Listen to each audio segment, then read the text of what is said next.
Good morning, good afternoon, good evening. Welcome to Flat Earth School, the school that has around us 24/7 since the beginning of existence.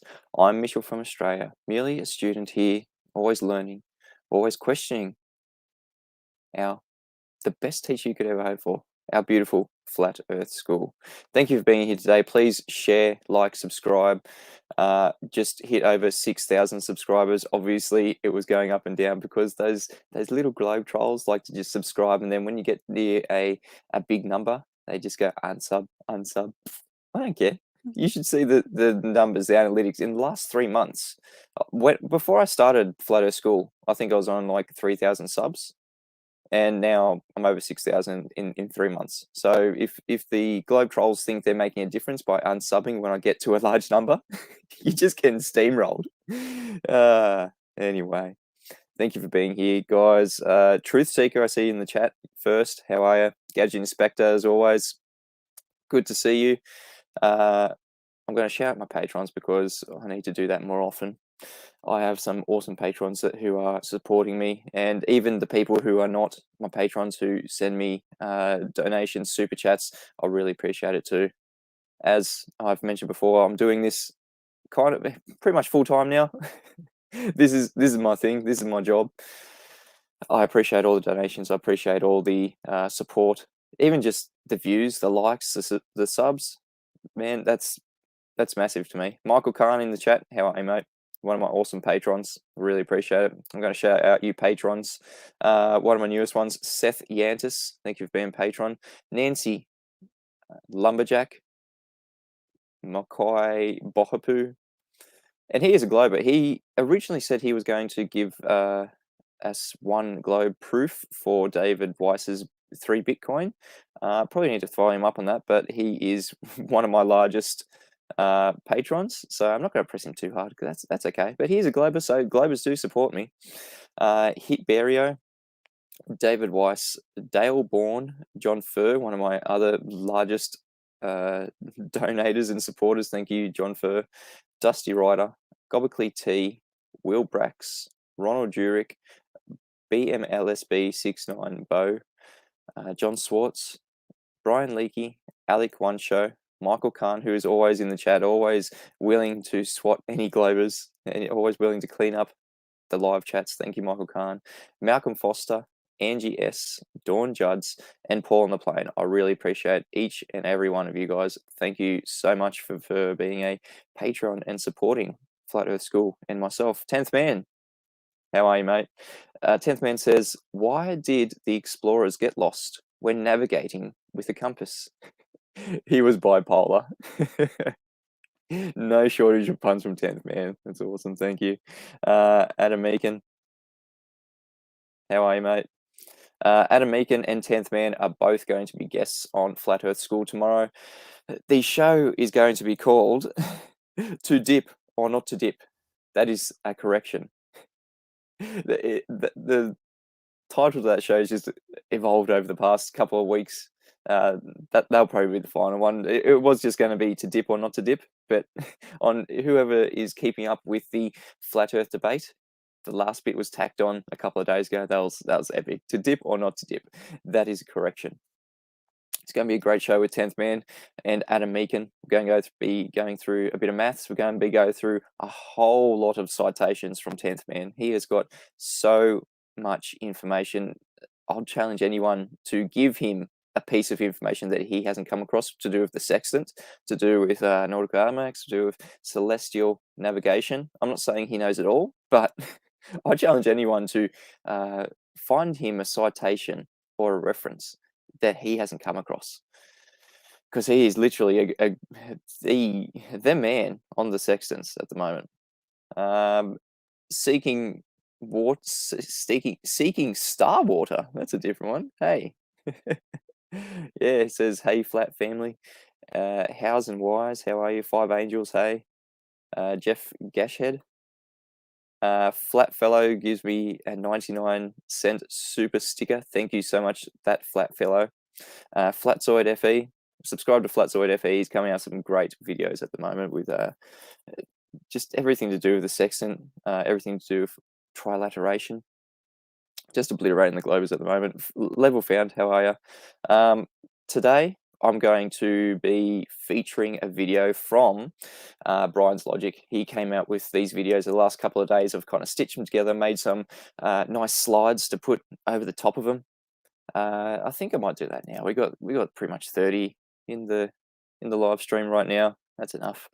If you haven't seen it, go to Brian's Logic channel on YouTube.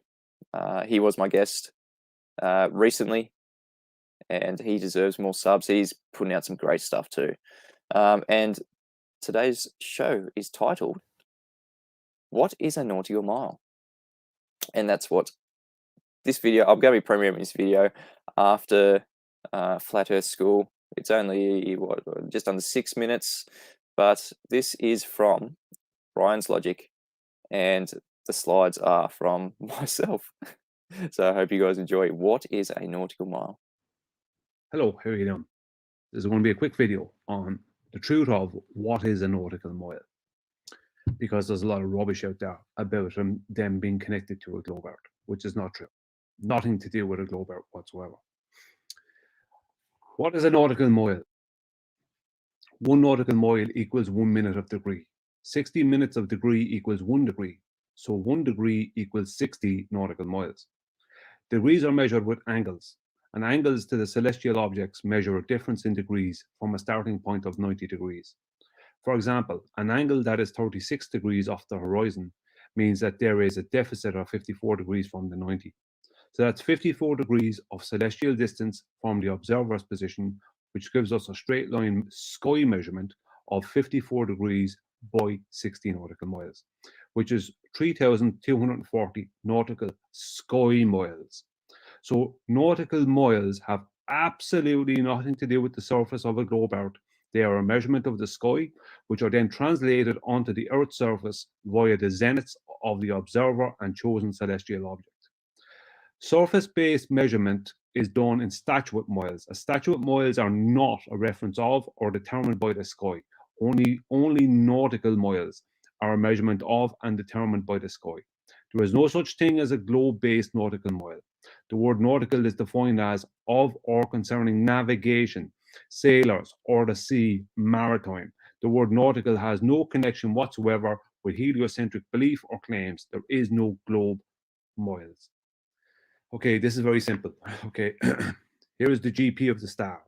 Here is the observer. Here is a 40-degree angle, right, to the star, which is here. Okay, this is the observer's zenith here. This is the zenith of the GP of the star. They have a co-altitude. Okay, I'm just going to read this out here. Then I'm going to show a very, very quick demonstration to show exactly what nautical miles are and why there are 60 nautical miles per degree. Okay, 40 degrees of angle. Okay, 40 degrees of angle leaves a deficit from 90 of 50 degrees, which works out as 3,000 navigators minutes, or 3,453.338 statute miles of surface distance. But a more well-known term when referring to navigators minutes is nautical miles, as they had to convert every single navigator's minute into an Earth surface equivalent, and that is why 60 navigator's minutes became 60 nautical miles. Attention, attention, attention. This is the important part. Navigator's minutes are sky miles and have absolutely nothing to do with a globe earth or heliocentrism. Nautical miles reference the sky and statute miles reference the earth. One is for distance, statute miles, and the other is for navigation, nautical miles, or navigator's minutes. Okay, so this is how it works, right? So see this purple line here?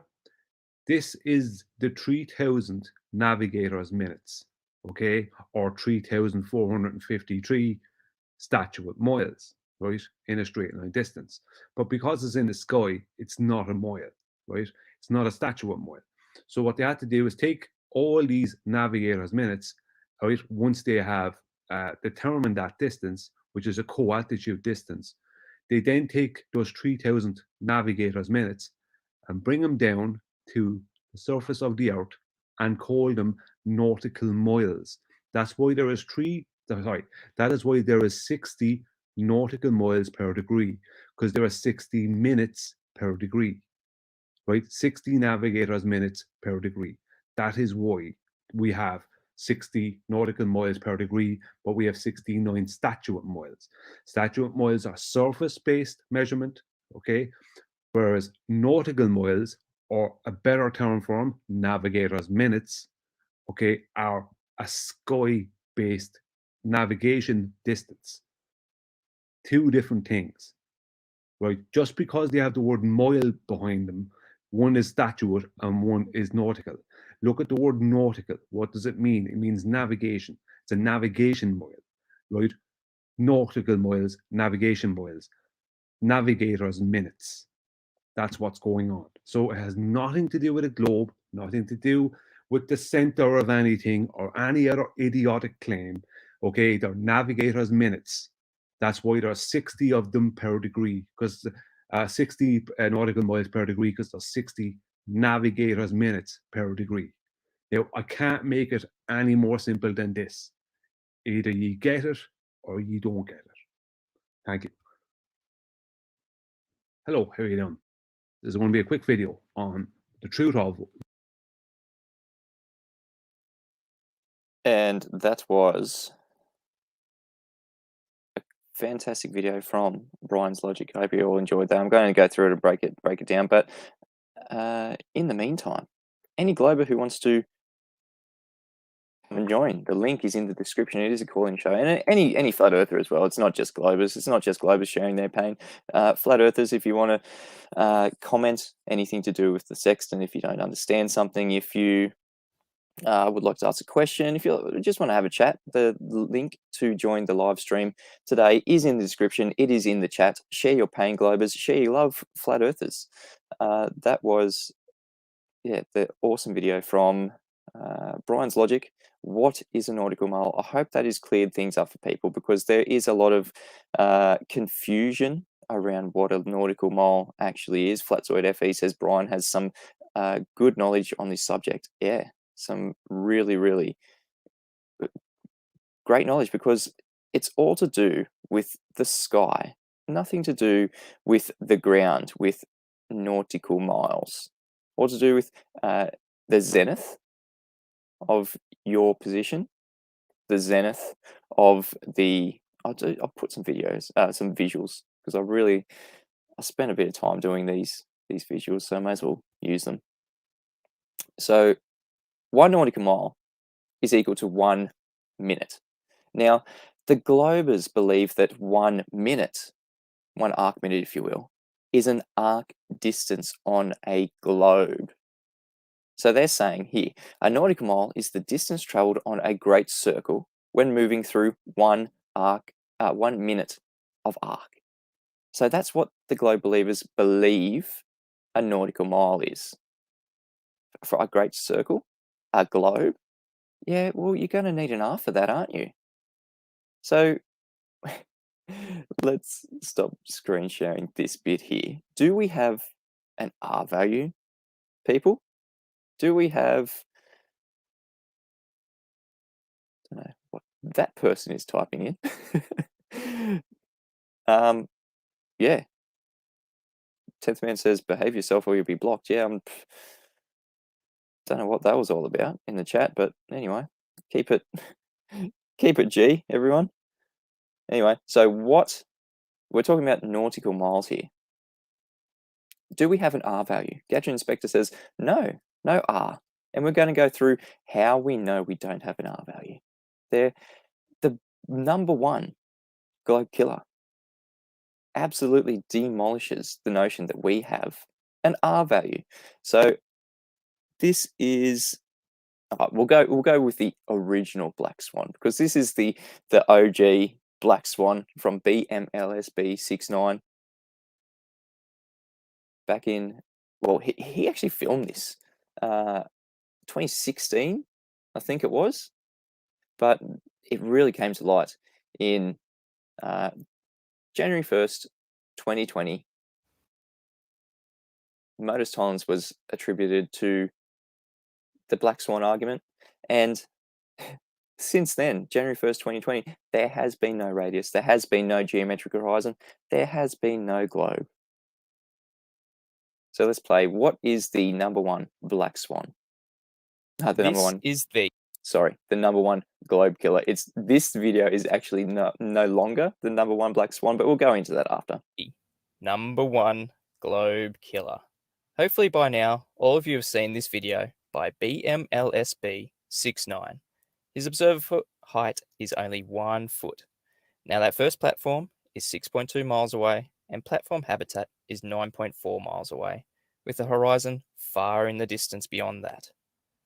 Now I'm going to let you just sit there and take this in, because this is the absolute number one globe killer. Modus tollens states, if P, then Q, not Q, therefore not P. If P, we live on a globe of radius 3959 miles, then Q, every horizon distance measurement cannot be more than 1.23 miles times the square root of the observer height in feet. Not Q, the geometric horizon is far greater than 2.73 miles for 5 foot. Therefore, not P. The Earth is not a globe. But this valid logical conclusion is hand-waved by the globe zealots as word salad. So I'll put this devastating picture in simpler terms. Globe believers must have a physical leading edge, the geographical edge to their sphere, in order for boats to go over it and for land and water to curve around it. It's a fundamental pillar to their religion. If the globe they presuppose has a radius of 3959 miles, then the horizon distance is set by the height of the observer. So what makes this image so devastating is the height of the observer at only 1 foot. The horizon should be 1.22 miles. But even if we set it at 5 feet, the horizon should be 2.73 miles. But we can see the bottom of platform habitat where it meets the water 9.41 miles away, and the horizon above that beyond in the distance, making it fundamentally impossible to see this from 1 foot on a globe. The globe does not exist. And it is still, people still aren't even understanding what the black swan is. It's all to do with the horizon, where the horizon is in here. People are still saying, look at the bendy cranes. Yeah, that demolishes your globe too. Refraction, you say? What's being refracted? The horizon. So it's no longer a physical Earth curve. Yeah, you're going to need a physical Earth curve, the edge to your globe, if you believe that you're on a globe, and you no longer have that. The black swan is an observation of a horizon that is breaking the geometric limitations of a globe of radius 3959 miles. What is the new radius from this observation from a 1 foot observer height? Seeing the horizon in excess of 10 miles, we'll just say 10 miles, 1 foot observer height, 10-mile distance to the horizon. The new radius for your globe, if you still think it's a globe, is 264,000 miles. Globe believers. That is your new radius. That is your R value. So if you think that you are getting a nautical mile value on the surface of your globe, you're going to need R for that. 3959 miles to be exact. And if you have anything other than 3959 miles, you're not going to get 1 nautical mile per degree difference in the stars, are you? No. Why is it to do? Is it to do with difference in the stars? It's because that is where it is solely derived from. Going back to Brian Logic's video, that black swan is just to show people who are still trying to catch up what the black swan actually is, and for people who think that their a nautical mile is something that has been derived from a globe. No, it's definitely not derived from a globe. It is derived from the sky, as Brian's logic beautifully put it. So I'll play this a little bit again. What is a nautical mile? 1 nautical mile equals 1 minute of degree. 60 minutes of degree equals 1 degree. So 1 degree equals 60 nautical miles. Degrees are measured with angles, and angles to the celestial objects measure a difference in degrees from a starting point of 90 degrees. For example, an angle that is 36 degrees off the horizon means that there is a deficit of 54 degrees from the 90. So that's 54 degrees of celestial distance from the observer's position, which gives us a straight line sky measurement of 54 degrees by 60 nautical miles, which is 3,240 nautical sky miles. So nautical miles have absolutely nothing to do with the surface of a globe Earth. They are a measurement of the sky, which are then translated onto the Earth's surface via the zeniths of the observer and chosen celestial object. Now look at this. This is why I made this slide here. What are we doing when we have a 90-degree angle from the celestial body to the ground, the GP, if you will, 90 degree right there. You've got 190 degree. You've also got 190 degree to your zenith, right above your head to the surface of the Earth. 2 90-degree angles right there. As the globe believers tell us, yeah, that's the correct way to do celestial navigation. Assuming you have a 90 degree from the celestial body to the surface of the Earth, you have a 90 degree above your head to the surface of the Earth. 2 90 degrees, you got a flat surface in between those 2 90 degrees. 90 degrees, any angle, especially 90s, they prove a flat Earth. 2 90 degrees, you've got that flat base right there. And you can even deduce out that you have a flat sky above your head as well. That's what we're measuring in nautical miles. There are nautical sky miles. You're not using the 36 degrees derived from the sextant. You're using the 54 degrees, the co-altitude. And that puts the base of the triangle into the sky. 3,240 nautical sky miles if you've got a co-altitude of 54 degrees. So people like Mr. Sensible like to keep drumming on about getting the angle from your zenith. Yeah, that's what we're doing when we're deriving that nautical mile value. And where's the base of the triangle? In the sky. It is nautical sky miles. Globe believers, I've got the link in the description right here, link in the chat to join, and for anyone to dispute that nautical miles relate to anything to do with a globe's surface, yeah, you're going to need 90 for that. Now I'm going to press it on it. Come in here and assume the globe, you're going to have to prove it. 10th Man, another pun from 10th Man says, what do you call an alligator with a compass? A navigator. If anyone doesn't watch Flat Earth debates on the Nathan Oakley 1980 channel, you need to subscribe and you need to listen, because 10th Man not only has so much information about celestial navigation, the sextant, he also has the best puns going around. 10th Man, you're awesome. He's going to be my guest with Adam Meakin tomorrow. It's all going to be about the artificial horizon. So if anyone wants to, any globe believers want to preempt that show and come on and tell us all about the artificial horizon, be my guest. It is open. Don't come in here leaving comments on these videos saying that globe believers can't share their pain, because so many, probably 7 of the last 5 shows I've had open to the public.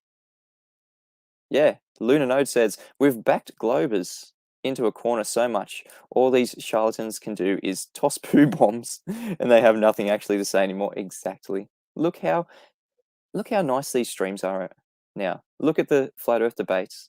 Look at Quantum Racer streams. Look at my streams. We don't have any globers in here challenging any of this, because there's nothing to challenge. I've got the link in the description. I've got the link in the chat. No globers to see at all. They have nothing. They have no rebuttals. We're talking about what is a nautical mile today, and it's nothing to do with this thing here.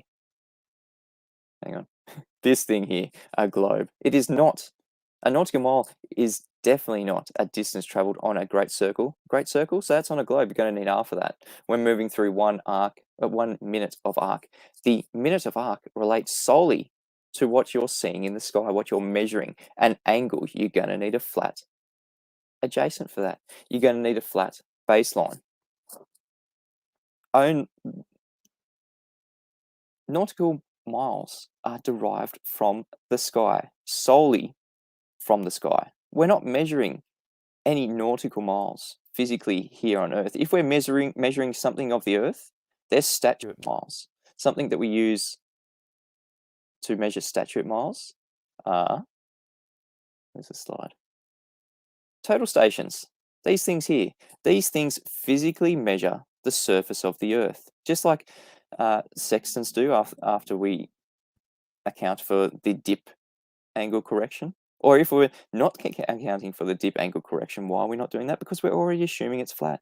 That's why the sextant is the #1 flat Earth proof, because we've got, even globe believers are detailing how, in the first instance, we need to assume a flat baseline in order to get an angle, in order to get things like that 36 degree, in order to get things like that 54 degree co-altitude, you need to, in the first instance, assume that we have a flat baseline, that we are living on a flat Earth, a geometric, physical, flat Earth. It is a glorious time to be a flat earther right now. There is so much killer information, not only debunking the globe, that's what the Black Swan has done. It debunked the globe, not flat Earth proof. Planar walk, catch up, mate. 23 months and people still aren't getting it. They think it's our flat Earth proof. No, it is the best globe killer. And it looks like we do have a person in the live stream. They're trying to join. Adrian, if you can hear me, it says device is not connected. So I think you need to, when I try to join, put you into the stream, it says they need to connect their microphone or camera before you can add them to the screen. I don't expect people to have their camera on, but you need to allow the program to use your camera, I think it is. So either put headphones in or allow the camera to be connected, because Adrian, if you can hear me, you can't be added to the stream at this moment because it's not letting you. You haven't got something connected. So there is someone trying to join, hopefully to share their pain or to share the love if you're a flat earther. But in the meantime, this is a message from Quantum Eraser. Attention to all flat earthers. The official end of the ball-tard spinning space monkey religion is here. Follow these 3 easy steps. Number 1, are sextants used by mariners to successfully navigate using the relationship between the Earth's surface and celestial objects? Obviously, yes, that's exactly what mariners are doing. They are successfully navigating using the relationship between the Earth's surface and celestial objects, yes. Number 2, are sextants used to obtain elevation angles from your position to celestial objects? You'd have to answer yes, because that's exactly what sextants are doing. They're angle measuring devices, and they are used to obtain elevation angles from your position to celestial objects. That's just what a sextant is. And number 3, can you obtain an elevation angle from a curved adjacent, a curved baseline? No, then that's the killer blow right there. And I'm going to share Rob Duran's video from the last couple of days, where I had Rob Duran on yesterday. It was a fantastic stream. If you missed that one, go back and look at Flat Earth School number 76, I think it was, yesterday's show. Rob Duran was on, and this is what he was. So I had, yeah, Adrian, you're trying to join again. I can't add you to the stream because you do not have either your mic connected or your camera connected. I'd love to add you to the stream, but it's still saying I can't. So you got to get that sorted, Adrian. This is Rob Duran's video. Durham. Sorry if I'm pronouncing it wrong, Rob. Video from yesterday. So let's see what's he's Hi, done. folks. So today I want to talk about sextant navigation. Now, I know the guys over at Flat Earth Debate have been speaking about this for quite some time now, and I wholeheartedly agree with everything that they say, and I'll in fact touch on a bit of what they say at the end of this video. But I want to focus on a different aspect of sextant navigation today, one that's perhaps never been thought of before, perhaps has, but never modelled before, and I'm going to model it. So let's start by begging the question and assuming we're on a sphere, and we want to determine our location on this sphere using a sextant. Now, bearing in mind... Now, the point that Rob is about to make here is that when using a sextant for celestial navigation, when plotting these points, when you've got the angle of elevation and you've accounted for all the corrections, including dip angle, or if you're using the artificial horizon, no dip angle needed. You're already assuming a flat plane in both instances. You never ever plot any of these points onto a globe. No one, no mariner, no celestial navigator is taking around a physical globe and plotting points on a globe. It's always on a flat map. And this is what happens when you plot these points on a flat map. And the Mercator map is referenced in so many references. If you think it isn't, Globe Believers, that's on you to come up with references. What other maps are we using? And then we can give it to Rob, and he can do this same little dance where we plot the circles of equal altitude, as Rob is just about to show, on the flat map. And then, if you think you're living on a globe, wrap it around the globe and see what happens. Mind that we must start with a sphere, if that's what we're living on. And all geometry must also work on a sphere, if that's what we're living on. Now, in order to do a triangulation using a sextant, we use the Mercator projection map, as shown here. But how do we get a flat Mercator projection map from a globe? I'll let this guy explain. Projection. Popular rectangular maps use a cylindrical projection. Imagine putting a theoretical cylinder over the globe and projecting each of the points of the sphere onto the cylinder surface. Unroll the cylinder and you have a flat rectangular map. Okay, so we now know how a projection is made from a globe to a flat map. In this case, the Mercator projection. So we all know that in order to do a sextant triangulation, you need to use a nautical almanac to give you the zeniths of the celestial bodies, and you draw circles of equal altitude from that zenith to determine where they cross and hence where your location is. So for shits and giggles, I'm just going to start by drawing a load of circles all over this map, like so. And then I'm going to take this map and wrap it around a sphere in AutoCAD. And on first glance, everything probably looks normal. Circles look okay. This circle looks okay. But this one, you'll see it's starting to go egg-shaped. And if we go down and look at this one, which reaches to the South Pole, this one gets pointed. So the circles are okay around the equator areas, although they won't be a perfect circle if they're not dead on the equator. And the further north or south they get, the more egg-shaped or even teardrop-shaped they become. There's the salty teardrops, the salty globe teardrops. 10th Man says, cry me a river with the salty teardrops. That's what happens when you use a Mercator map, that we are using it in every instance using celestial navigation, plotting our points, the circles of equal altitude. We use a flat map like the Mercator map. And if you think you're living on a globe, wrap that around a globe. What happens? It turns into teardrops, circles of unequal altitude.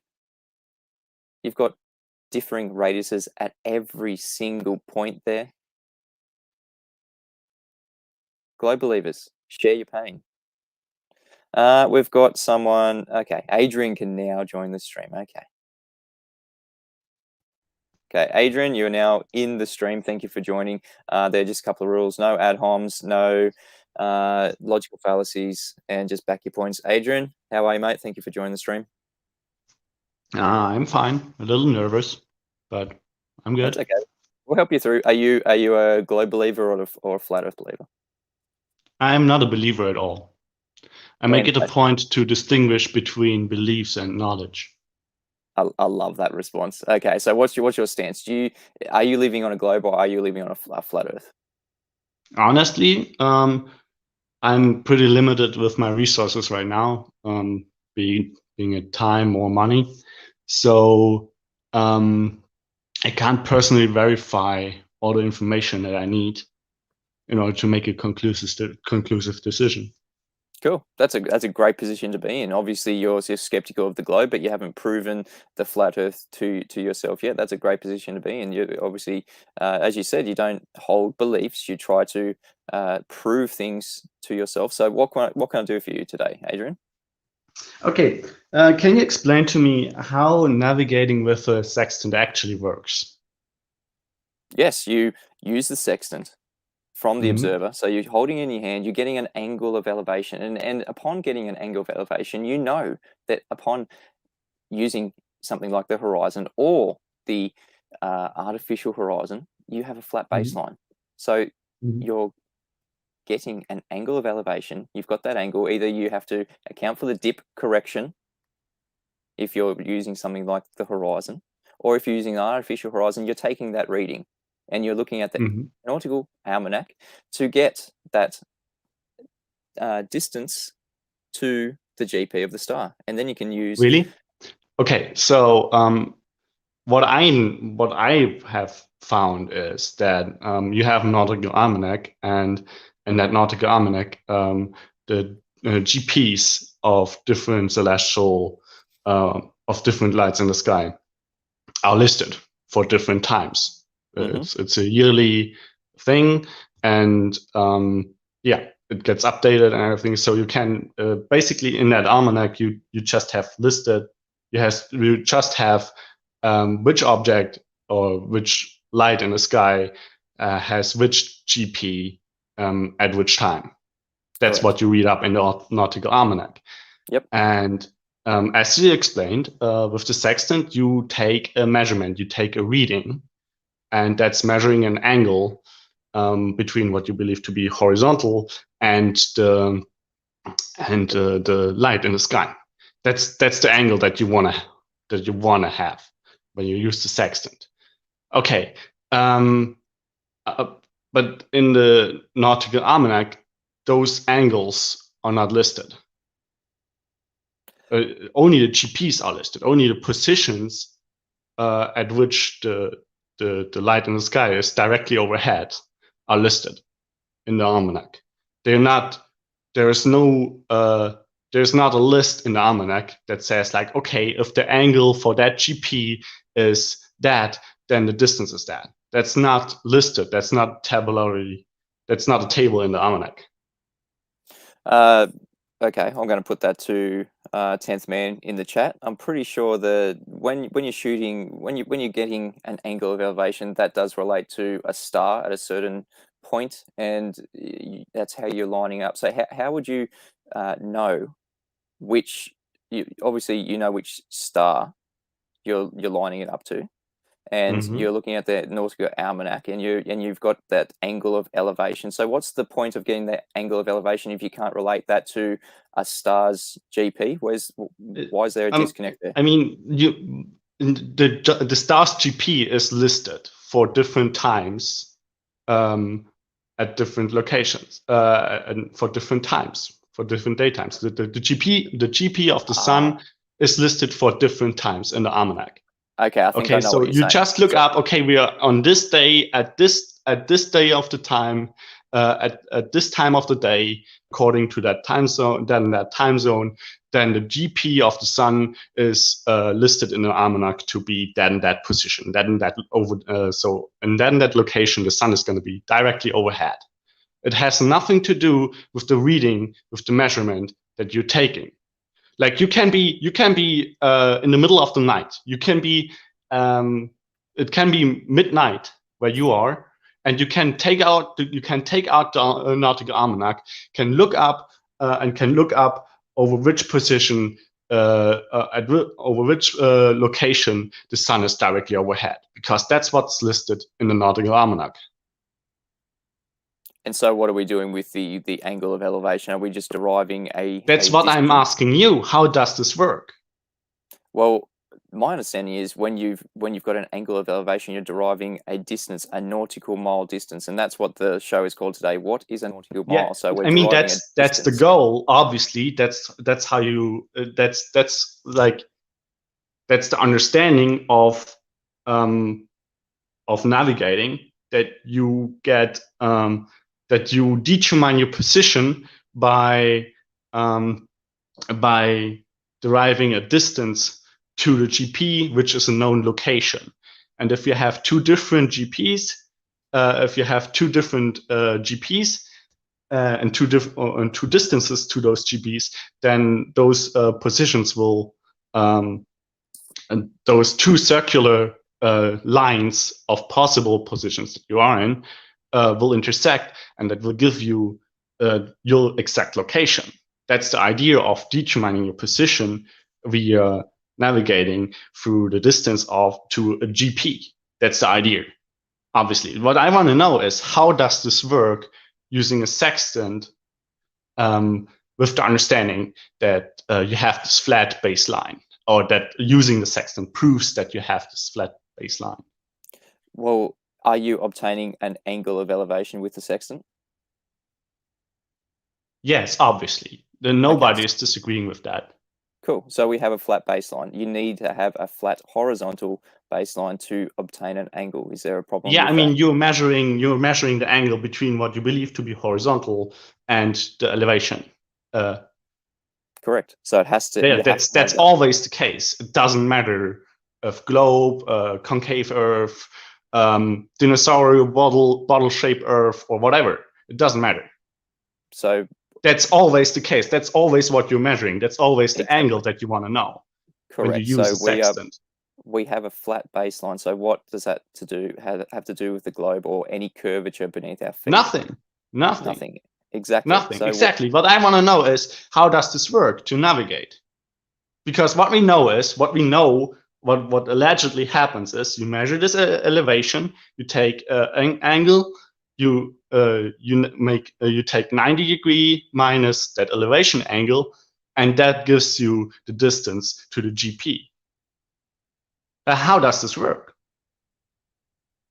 How can you get this information from just the angle? From just the angle. So yeah, you have the angle and you have the GP. You do not have any other information, do you?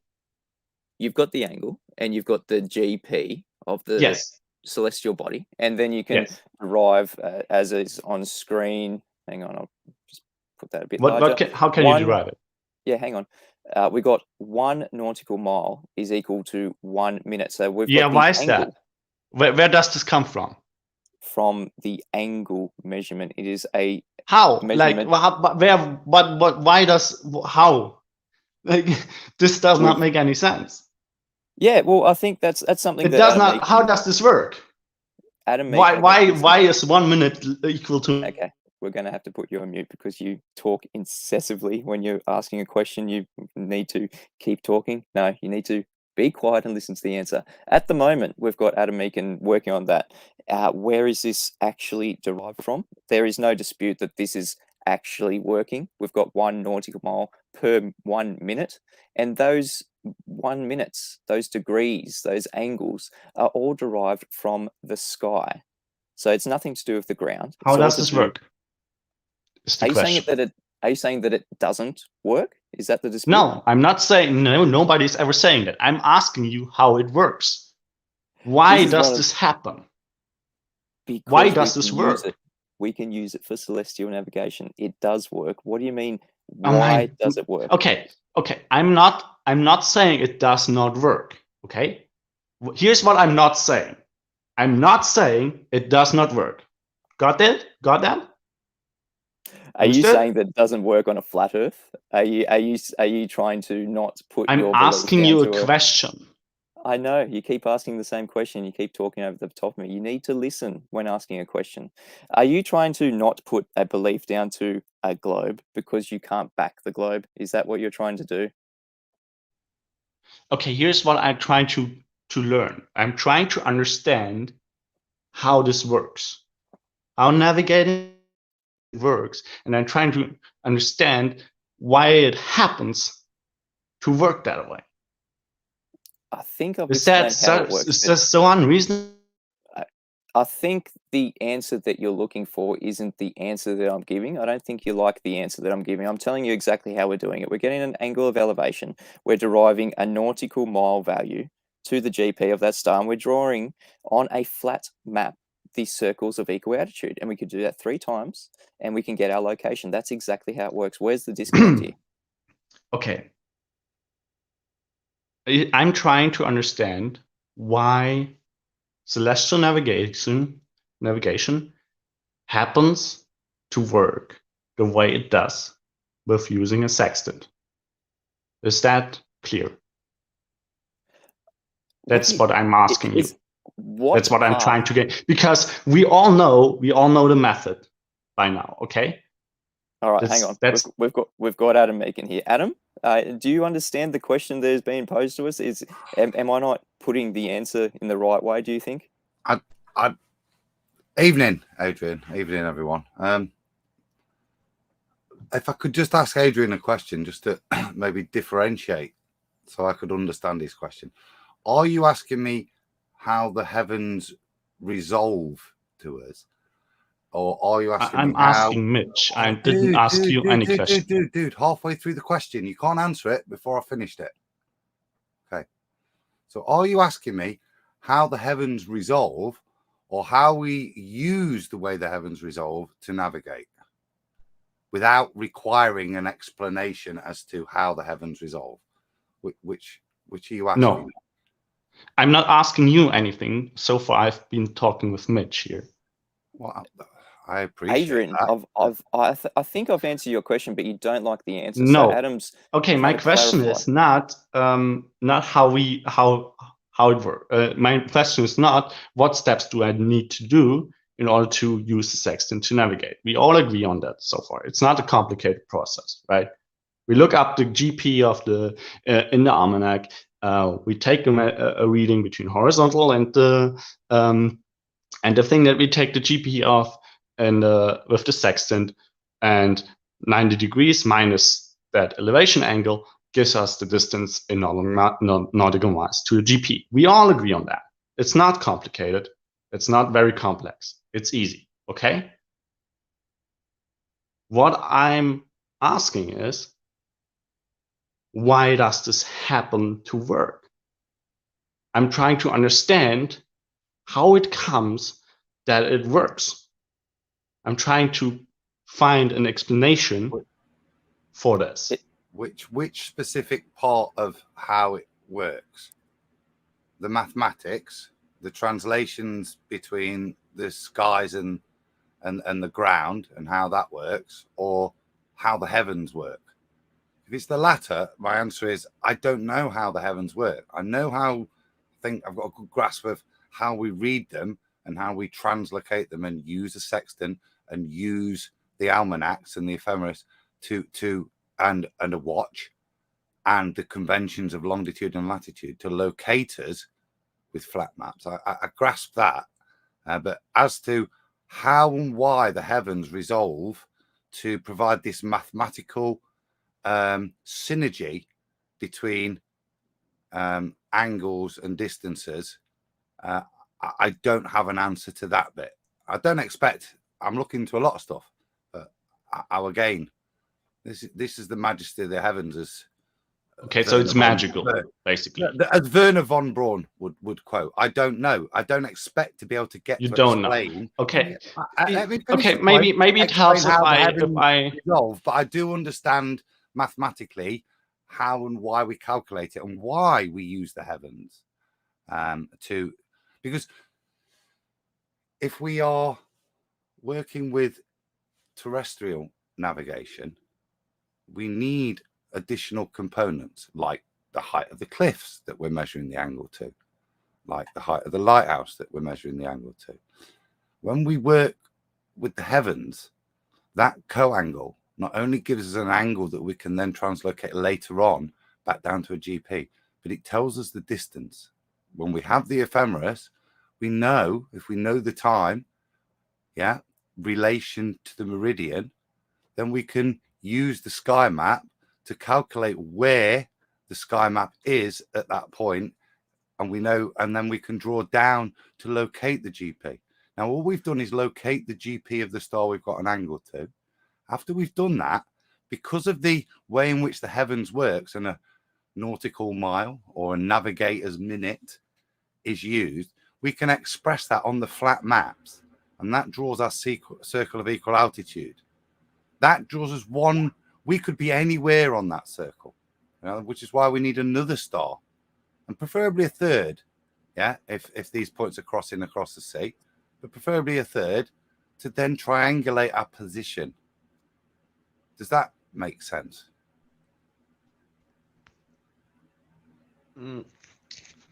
Okay, I have two possible directions this conversation can go in from my point. I have two different contributions I could make. One, I could ask you about the workings of the heaven, and if it's if you think it's worthwhile investigating how they work in order to increase the extent of knowledge of humanity.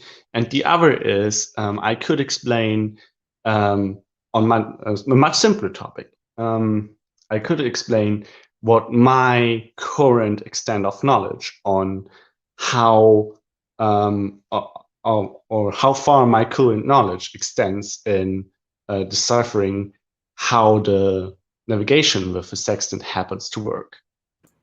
Well, we're all here to learn. So if you've got some knowledge you'd like to share, I'm sure me and Mitch would be more than happy to. Yeah, see, I don't understand how sextant happens to work either, because, or why it happens to work either. Otherwise, I wouldn't have come on here asking how it works or why it works. I'm equating those two terms right now. I would have come on here explaining why it works. Well, it seems like you do have an understanding of how it works, and our answers of how it works is not good enough, Adrian. It seems like you're in a bit of pain. It seems like you're looking for an answer that we're not giving. What would the answer that you would like to hear be? I would like to hear, well, the angle, the azimuthal, the angle, the azimuthal, but I'm not. The angle of elevation gives us the distance to the GP, because. No, it doesn't. So that's the purpose. Yes, it does. No, the co-angle gives you your distance. Yes, 90 degrees. Yeah, Yeah, which Adrian, is you're gonna have to let so your Adam angle of elevation is what you measure with the sextant. What you then do is subtract that from 90 degrees, i.e. your zenith, so that now the angle you're using is no longer in discussion in relation to the ground. It's now talking about an angle in the sky.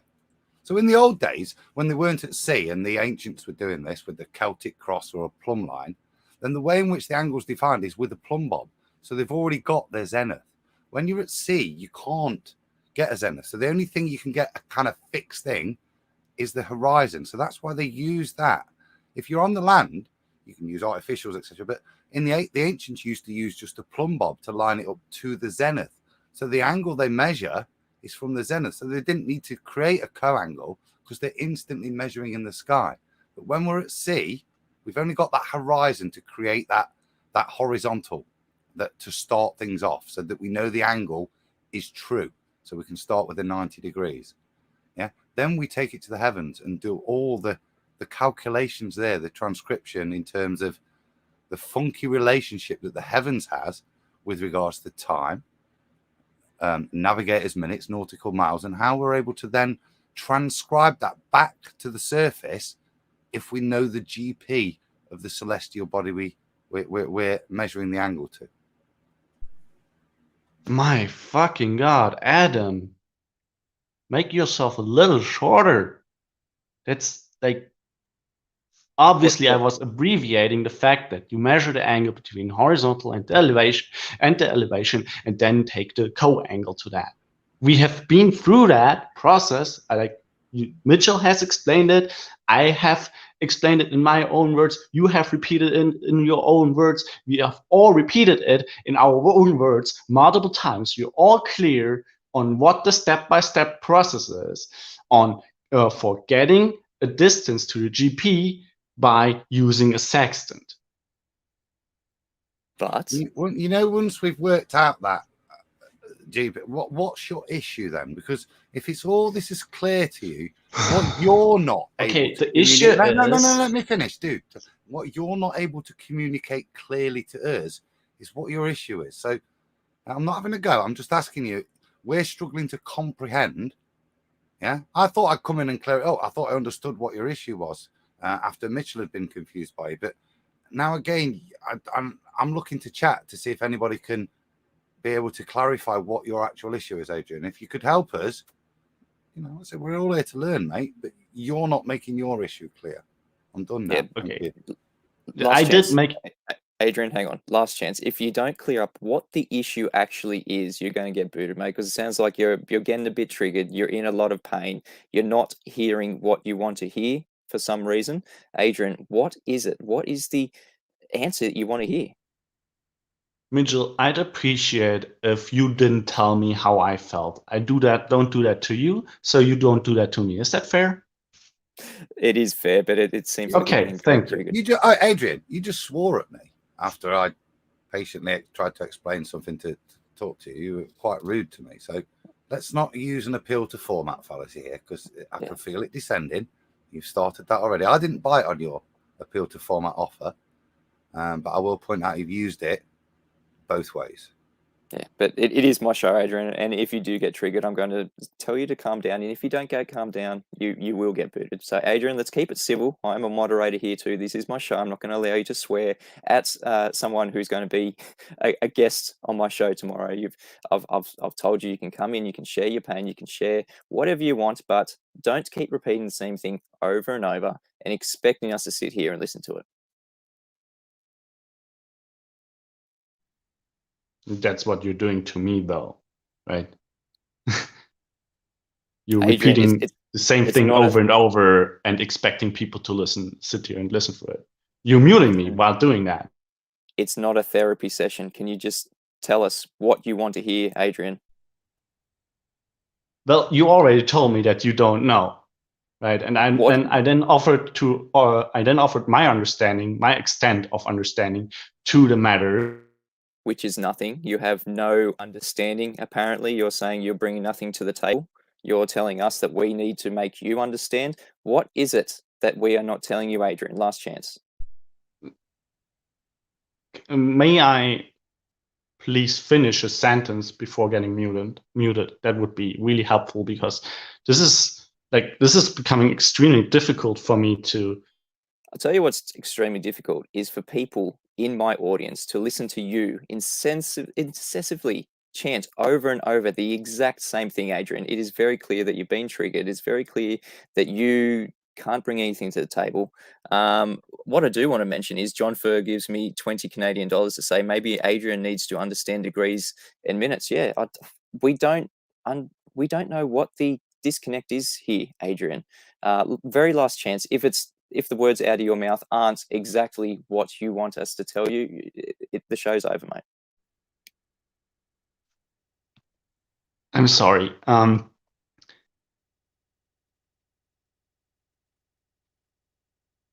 You lost me. You honestly lost me. What do you want to hear from me again? We want to know. I'm sorry. We want to know what the problem is, Adrian. You've agreed that I've explained what the problem is already. What is the problem? Just explain it one more time. What's his problem? Okay, the problem is that there's this lack of knowledge, or there is this unknown of how the heavens work, basically. Exactly. That's what Adam tried to tell you. We don't know how the heavens work. We just know that we can use them to do celestial navigation, and we agreed on that. So I've offered to give my take on that. And what is your we take never on got to that bit, though. Okay. What is your take? I'll extend the show. We're meant to be ending the show now, but what is your take on how the heavens work? Well, I was approaching this from, okay, here's what I do know about how angles work and how I can derive distances from angles in other cases, like around me, from mathematics, from the mathematical workings. That still leaves the mystery of how the heavens work, how the heavens make that happen. It just seems very unintuitive that this should happen if we take the mathematics of how angles work with distances around us, where we can verify the distances and where we can verify how this works. Yeah, you got very close to telling us about something that you were going to bring to the table, how it works. You understand kind of how it works, but then you say you don't know how it works. What is the part that you do know that you can bring to the table? How does it work from Okay, angles to distance? I know, for example, if I have two angles of a triangle, and I have one of the distances, one side of the triangle, the length of one side, then I can determine the length of the other sides. So it's a height issue then. You're trying to say that there's a height to the celestial objects, do you think? No, I don't know. Cool. So yeah, what we're doing with the sextant is we're determining that unknown length from the How? Well, it's really the how.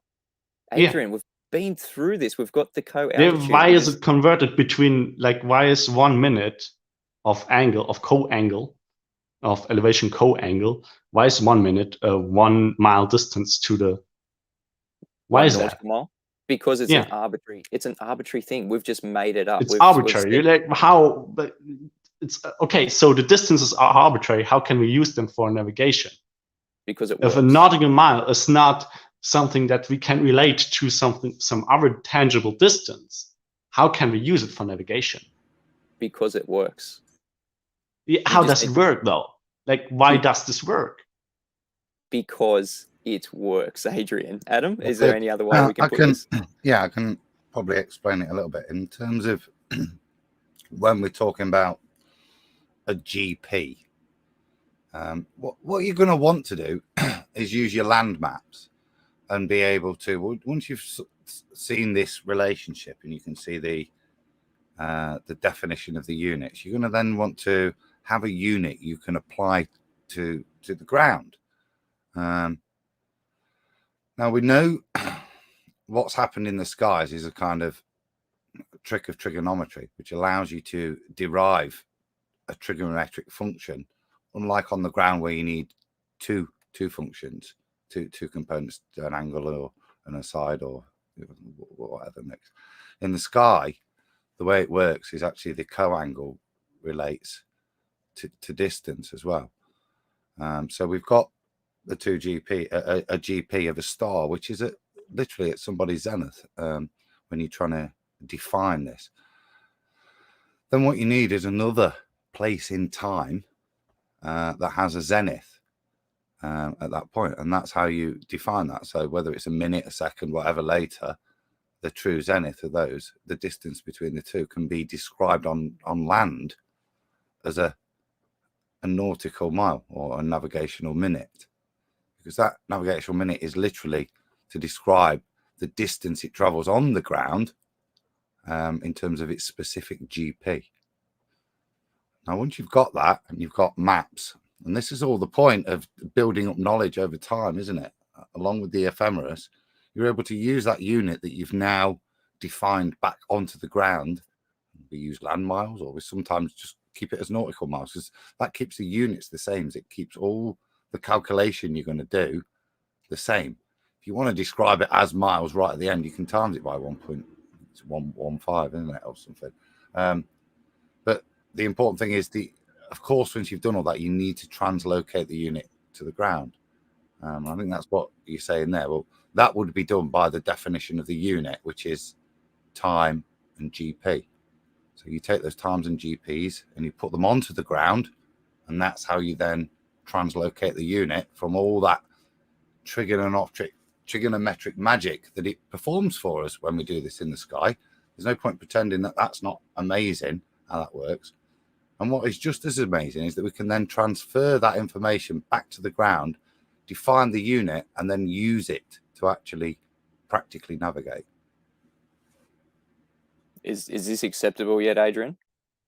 It still sounds like magic to me. Absolutely. We have no idea how the heavens work. Here's the thing, if I may. I've tried to work this out. Obviously, I've not just like seen you live and then decided I would ask you. Like, I'm not just bothering people with the first thought I have. I'm examining it first myself, right? So what I've tried to do is I've tried to understand how this trigonometric magic works, right? How this comes to emerge. And well, I've obviously first started to inform myself of how a sextant is used and how it's used for navigation, because honestly, I never held a sextant in my life. So I've had to look it up first. And the really weird thing, and you're not going to like what I'm about to say, is that the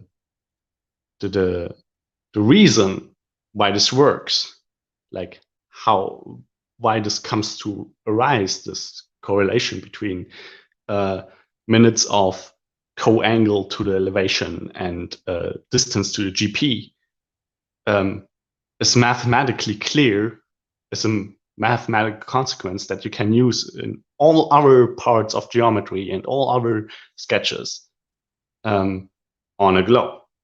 On a globe. There it is. Thank you, Adrian. You knew the whole time. You were just trolling us, mate.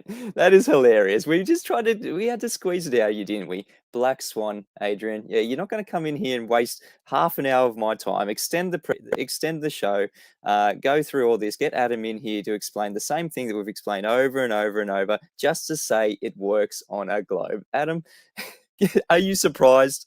Are you surprised that he was a glober all along? Not in the slightest, but as you say, Black Swan. Yeah. Tomorrow's dip angle will address his little. It proves it could be on a globe using the sextant with regards to the dip. So exactly. Yeah. So Black Swan, mate. Black Swan. It's all. He just didn't want us to say Black Swan. He didn't want to get to the crux of the argument, where at the point that we rip his fundamentalist belief apart. He came in here saying he doesn't have a belief. He doesn't think that he lives on a globe. He doesn't think he lives on a flat plane. He's trying to work it out for himself. But in the whole time, he's holding on to that belief behind his back, not showing us, and we squeeze it out of him at the very last second. If you think you live on a globe, turn to Flat Earth School. We will tell you that you don't live on a globe because Black Swan. We have the Black Swan. It debunks the distance to it debunks the radius value. It debunks the curvature of the Earth being the horizon. It debunks everything to do with the globe. You no longer have a globe. Yeah, Five Angels said, I told you, didn't I? He was a troll. Yeah, I saw that, Five Angels. I was trying to give him the benefit of the doubt. Yeah, 10th Man says classic troll tactics. Mitch, the bit that gave it away to me was after he swore to me and then appealed to format in what is surely been. I mean, think about this compared to flat Earth debates. If this was Nathan, and you attempt an appeal to format with like you're twice as polite as me.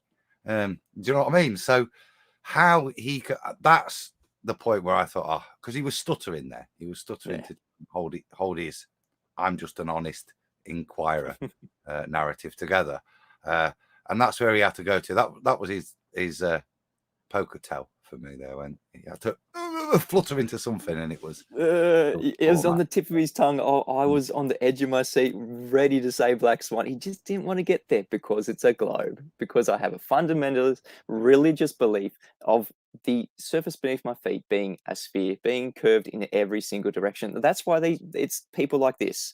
Adrian can't come on the flat Earth debates because he knows he's going to get his butt ripped through his mouth by Nathan. He can't back up that it is a globe. You have to beg the question in the first instance to believe. You have a belief, Adrian. You absolutely have a belief that you are on a globe. If you think that celestial navigation works on a globe. And we're going to have Adam Meakin in tomorrow. We're going to have 10th Man. We're going to be talking about the artificial horizon. We've talked this week all about how celestial navigation does not work on a globe. We had Rob Duran in. He showed us that celestial navigation doesn't take anything to do with a globe into account. We don't do any plotting on the globe. If we did, it doesn't work. We don't get a curved adjacent. That it doesn't happen. We can't get angles of elevation. I'm just about to go through the 3 simple steps that Quantum Racer has given us. Number 1, are sextants used by mariners to successfully navigate using the relationship between Earth's surface and the celestial objects? Yes. Number 2, are sextants used to obtain elevation angles from your position to celestial objects? Yes, both confirmed by Adrian. Number 3, can you obtain an elevation angle from a curved adjacent baseline? I think we should ask that, because if he said yes, it's all over. You can't get an elevation from a curved adjacent. 5 Angels gives me $10 to buy Adrian a hanky to wipe the salty globe teardrops. Yes. Thank you so much for being here, Adam. I'll catch you tomorrow. For everyone else, Adam. I'll say night. Yeah. See you tomorrow, pal. Yeah. Thanks, mate. Thanks for coming on. For everyone else, if you feel like the world turns on you, turn to Flat Earth School. It is around us 24/7 since the beginning of existence. I've been Mitchell from Australia.